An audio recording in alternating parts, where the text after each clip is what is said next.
भारताने अमेरिकेसोबतचा व्यापार करार हा तात्पुरता रोखला। अमेरिकेकडून आयात शुल्क निश्चित करेपर्यंत स्वाक्षरी नाही, भारताची ही भूमिका। व्यापार अमेरिकेतील करार पुन्हा।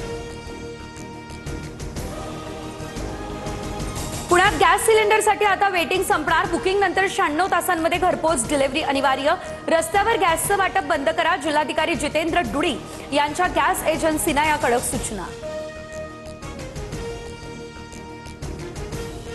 आखाती युद्धामुळे आता रिक्षा चालकांना धक्का। एलपीजी 61 वरून थेट 96 रुपयांवरती, तर 10 दिवसांमध्ये एलपीजीचे दर आता वधारले।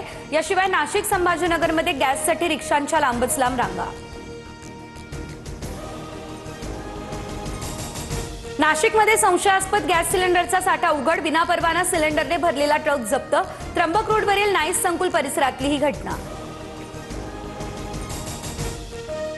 धर्मस्वातंत्र्य विधेयकानंतर महाराष्ट्रात समान नागरी कायदा लागू करण्याची मागणी। भाजपचे आमदार परिणय फुके आज विधान परिषदेत लक्षवेधी मांडतील। लोकसंख्येच्या तणावामुळे आता संसाधनं घटल्याचाही दावा।